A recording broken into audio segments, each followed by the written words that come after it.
falar sobre nossos hermanos. Vamos falar sobre o plebiscito no Chile, que resultou em não ao texto redigido pela Assembleia Constituinte, e sobre o atentado contra a vice-presidente da Argentina, Cristina Kirchner. E o nosso convidado para analisar esses fatos aqui da América Latina é André Kaisel, professor doutor do Departamento de Ciência Política da Universidade Estadual de Campinas, Unicamp. Olá, André, bom dia. Prazer em tê-lo conosco aqui novamente no Jornal. Olá, Marilu, bom dia, Glauco, bom dia a todos os ouvintes da Rádio Brasil Atual. Um prazer estar com vocês mais uma vez. Prazer é o nosso, André. Bom, vamos lá. A ampla maioria dos eleitores do país, no Chile, 61,86%, rejeitou o texto de uma nova Constituição contra 38,14% do eleitorado que votou a favor desse texto. E em 2020, lembrando, foi realizado um plebiscito para saber, né, se os chilenos queriam uma nova Carta Magna e mais aí praticamente 80% responderam aí a favor de haver um novo texto, mas pelo jeito não esse texto, né, que foi rejeitado, né, André? A vitória do voto contra já era esperada, mas ninguém previu aí também que fosse por margem tão ampla, André. Como é que você viu? Parece que teve realmente uma campanha de fake news, né? Um dos motivos que pode explicar essa derrota, né? Pois é, Marilu, acho que a derrota, como você bem disse, era até prevista pelas pesquisas, né, mas não por esta margem tão grande. Então, é preciso refletir muito a sério sobre o que aconteceu de 2020 para cá, porque a campanha de fake news explica em parte, e houve uma campanha realmente muito intensa de fake news, parecida com a que houve nas eleições de 2018 aqui, ou no referendo do Brexit na Inglaterra em 2016, mas isso por si só não explica ainda mais esse resultado. Tá? Então, acho que a gente precisa tentar entender o que aconteceu. Primeiro, entre um plebiscito e outro, o plebiscito de entrada e o de saída, teve a eleição da Constituinte. E aí é bom aludir a um fato, previamente, é que até o plebiscito de hoje, as eleições no Chile, de domingo, as eleições no Chile eram o voto era facultativo, né? E segue sendo, mas para esse plebiscito em particular, ele era obrigatório. Então você tinha na última década no Chile um cenário no qual mais ou menos metade do eleitorado não participava, né? Dessa vez tivemos uma participação de mais de 80%, porque as pessoas eram obrigadas a participar. Então havia uma dificuldade das pesquisas de estimar o que faria esse setor abstencionista, historicamente abstencionista, na urna. E o que nós podemos constatar é que quase todo ele se moveu pelo não. Agora, por quê? O plebiscito de entrada teve uma participação para padrões de uma eleição chilena, né, alta até, mais da metade, pouco mais da metade do eleitorado compareceu para votar em meio a uma pandemia. É bom que se lembre que era 2020, outubro de 2020. Agora, entre uma coisa e outra, aconteceu a eleição dos convencionais, porque além de escolher ter uma nova Constituição, 80% mais ou menos dos chilenos escolheram que ela deveria ser aprovada por uma convenção constituinte, e não por uma mistura do Congresso com constituintes eleitos, como havia essa proposta alternativa também. Essa constituinte foi eleita em maio de 21, né, alguns meses antes da eleição presidencial, num pleito com participação inferior a 50%. Né, algo ali entre 40%, 45%, 48%, não lembro ao certo, mas inferior a 50%. É bom que se registre, né? E naquela ocasião, a esquerda teve uma sobre-representação muito grande. Ela ficou com 2/3, né? Digamos, os independentes foram a maioria, e esses independentes estavam mais inclinados à esquerda, e a direita tradicional ficou ali reduzida a 1/3 da Assembleia. E isso acabou, no meu modo de ver, dando à esquerda uma ilusão de uma representatividade que era distorcida por um baixo comparecimento, porque parte da direita votou para ter uma nova Constituição, mas grande parte da direita, a maior parte dela, não foi votar.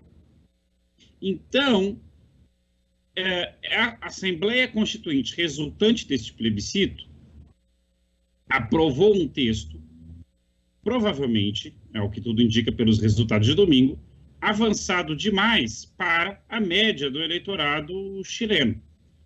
Além disso, é bom dizer que a Constituinte demorou muito para elaborar o texto final, gastou bastante tempo nas discussões de regimento interno.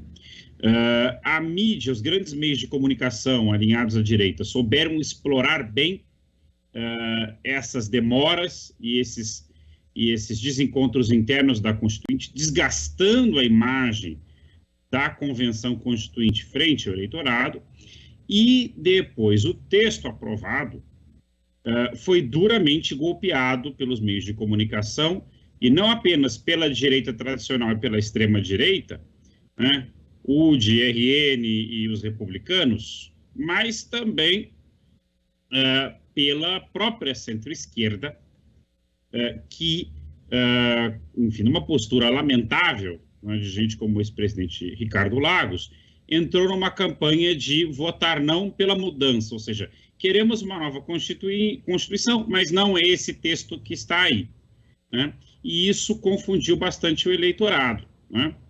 Por fim, eu acho que é importante introduzir um outro elemento, que foi a própria postura do governo Boric. Primeiro, associou muito a imagem do governo à Constituição, né, e vice-versa.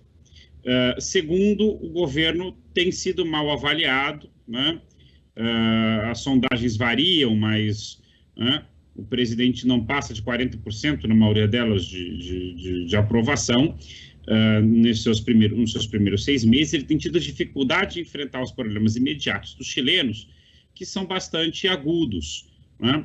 Por um lado, uma recuperação econômica, assim como no Brasil, que patina, uma recuperação econômica incerta, alta do custo de vida, salários e pensões, em especial, bastante desvalorizados, problemas na saúde pública e, além disso, uma crise de segurança interna, especialmente na região sul, e esse não é um detalhe menor, porque a região sul é uma região onde a população indígena Mapuche tem um peso importante. Ali é uma situação de conflagração e de militarização desde o governo Piñera, que o atual governo, diga-se de passagem, manteve.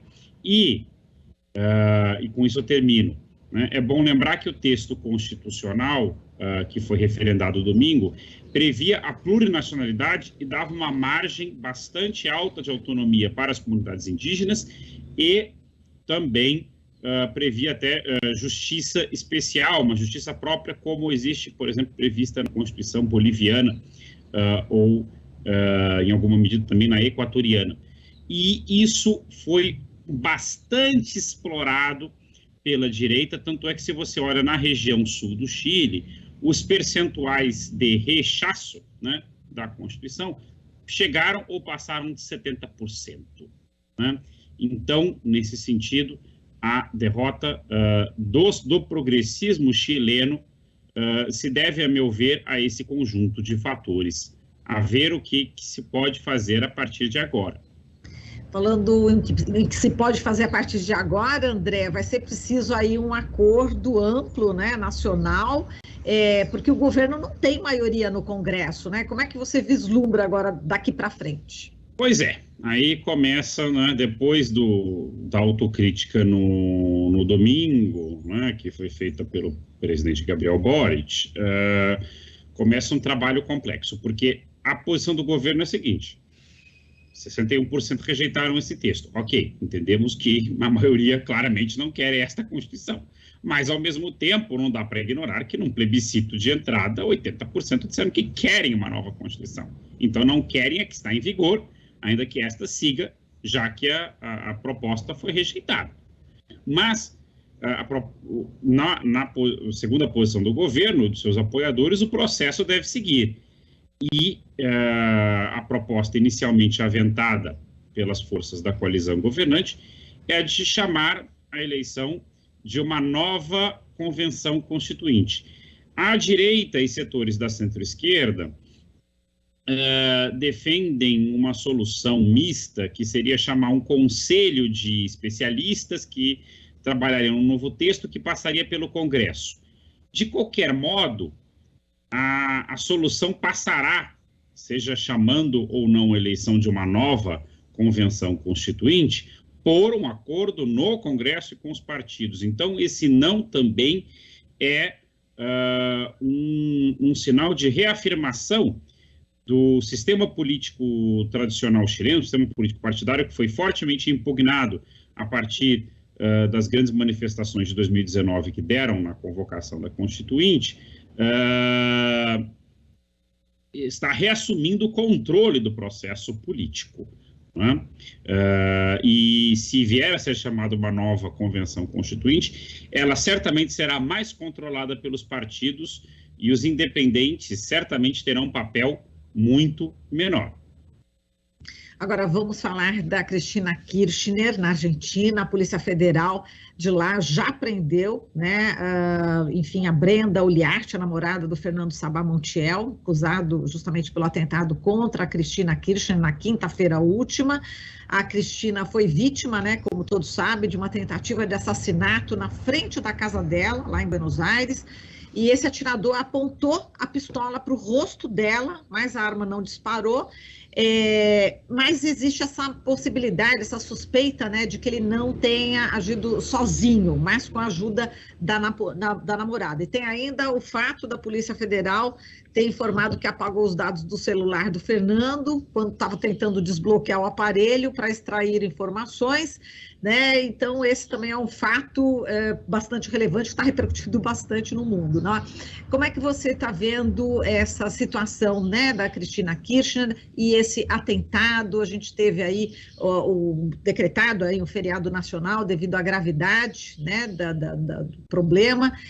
Como é que você está analisando também esse fato, André?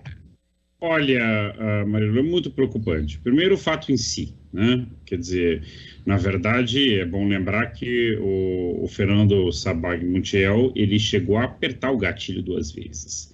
Por sorte, uma falha técnica, a arma não disparou.